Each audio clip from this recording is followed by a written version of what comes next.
King Mwanga the Great, Chapter 12. King Ssemyalo Mwanga II succeeded power at the time Europeans scrambled to partition Africa. At the time, having colonies was not only prestigious but also lucrative to the whites. When these people reached Buganda, excitement conquered them and outrightly showed their greed for Buganda. The Europeans who visited the area never wanted to leave and at the same time wanted to conquer the area for their home governments. The beautiful scenery, good weather conditions, fertile soils, and others made the foreigners fall in love with the country. It was not a surprise that one of the strongest men in England, Sir Winston Churchill, named the land Pearl of Africa when he visited the place. It was no doubt since his earlier counterparts had witnessed it.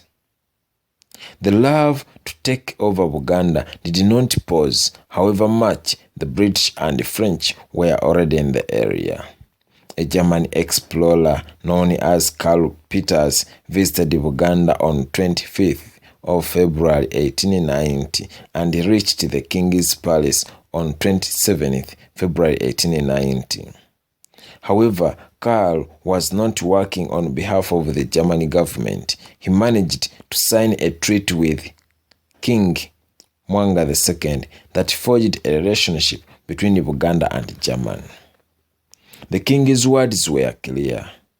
I, Mwanga, will be like my father, King Mutesa I. I will never side with any foreigners. If the Germans want to come, let them come. If the British want to come and are willing to be treated like other Europeans, they will be welcomed. If the French want to come, let them come. If the Europeans aim at taking our land, I will fight them.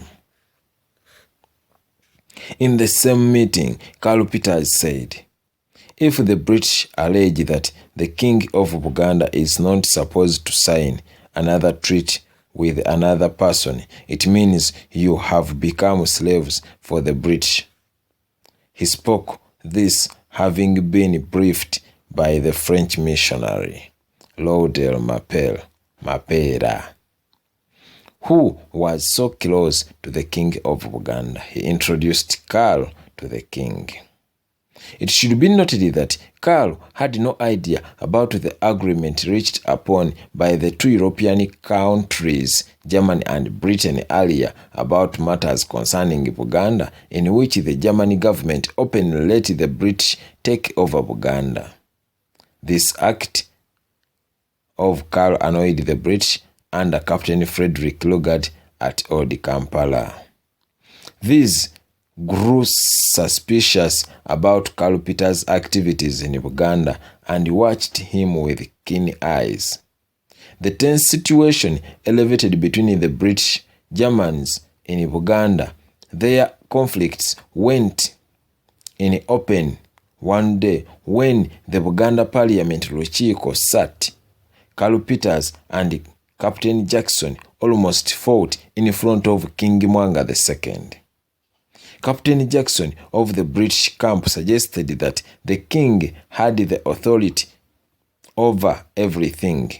He proposed that it would be wise if the king accepted to appoint 3 delegates to accompany the warring parties to their headquarters at Zanzibar on Indian Ocean. He continued that the delegates were to meet the Germans and British, then the two camps were to hoist their flags. The Buganda delegates were to choose one flag and the country it represented would take the honor to protect Buganda. Both the king and his cabinet welcomed this. The Kabaka chose Samuel Mukasa, Victor Kidukanya, and Kimanje Senkez, who went to Zanzibar and flags waved in the sky. Mukasa took his time to make a choice as tension shook the British and Germans, praying for him to choose theirs. After some time, Mukasa pointed at the British flag and said that that country which owns this flag is appointed to protect our kingdom. There was jubilation from the British at the island since Samuel Mukasa had chosen them.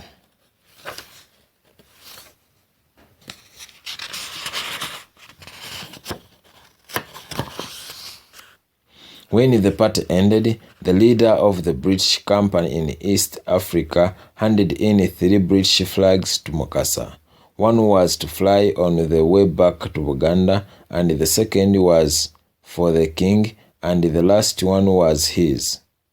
The British commissioner in Zanzibar sent 1,000 armed soldiers and 20 British officers under Captain Frederick Lugard to protect Buganda right away.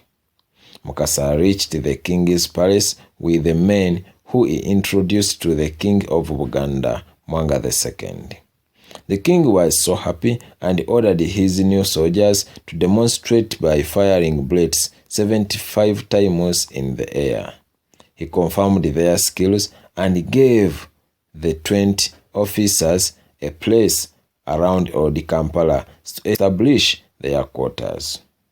The collaboration between the Buganda Kingdom and the British administration continued smoothly, and in 1893, King Mwanga II signed a protection treaty with the British in Zanzibar, and this came to be approved by the British government in 1894 when Colonel Colville brought this news to Buganda on 27th August the same year in the Buganda Parliament. The convention in which the agreement was signed was so tenuous since Lugard's side was armed, and at the same time Mwanga's people carried guns for security reasons. I, Mwanga II of Buganda, request for protection for my country, and I also request for guidance on how to rule my kingdom and provinces, said the king. The agreement had the following terms. The British government was to protect Buganda in the form of a protectorate. The king, Mwanga II, had no right to make judgments of cases that involved appeal. The king had no right to sign another agreement with another European country to admit that the Kingdom of Buganda was under the Queen of Buganda of England and her government. It showed the format of tax impositions and collection method. The entire vassal states of Buganda were to fall under the British government. That was the last agreement made by the King of Buganda, Basamula Mwanga II, and this cancelled the former agreements signed. He had no idea that the agreement involved terms against the Kabaka's power.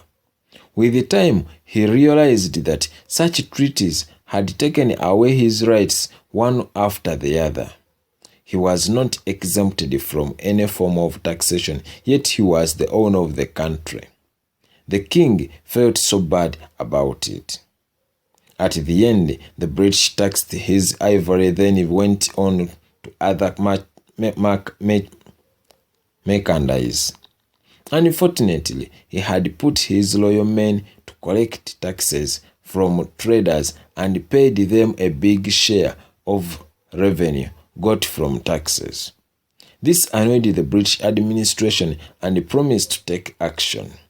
The king felt uncomfortable with the British and wrote a letter to the Germans in Tanganyika complaining about the way the British administered and mistreated him. Through Mr. Balimukubo, the letter was delivered to a German official whose nickname was Bwana Muzuli at Kaziba in Tanganyika. This man instead paraphrased it and sent it to Mr. Tanan, a British official in Kampala. Tanan promptly summoned Apollo Kagwa, Kisingiri and Mugwanya to explain why the kingdom reported them to the Germans. These dismissed these accusations and pleaded that the king was dealing with some younger men at his palace, and the three had no knowledge about it. They added that the king trusted these lads and loyal guards more than he trusted his ministers. Tanan promised to chase them all out of the palace. Later, Tanan called the king to Old Kampala and told him that his ministers Apollo Kagwa Kisingiri and Mugwanya had unveiled the king's intentions to murder Christians another time, a thing the king denied, for he had abandoned such feelings years ago. Tanan lectured the king that he had to construct permanent structures, for soon his people might not do everything for him as it was. The officer continued that the king was going to lose the right to tax collection to the British administration at Old Kampala. He advised the king to set up a royal office, Bulange, separate from his palace to carry out official duties. This house was to act as the collection center of all taxes. However, the king had no right to the taxes. The revenue was to pay workers' salaries. He felt so bad and put the blame on his ministers.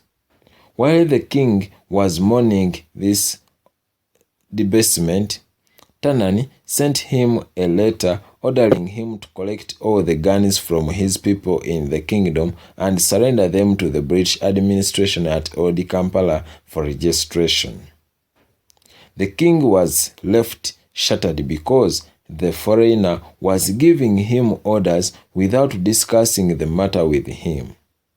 In Uganda, the king usually seeks advice from the Queen Mother and the royal uncle Sabaganzi. These are very important figures in the kingdom and fight hard to keep the ruling king in power. During Mwanga II's regime, Queen Mother Bagalayaze was so instrumental. The king often visited her palace at Makelele. One day, the king went to see her and found her in the garden harvesting sweet potatoes.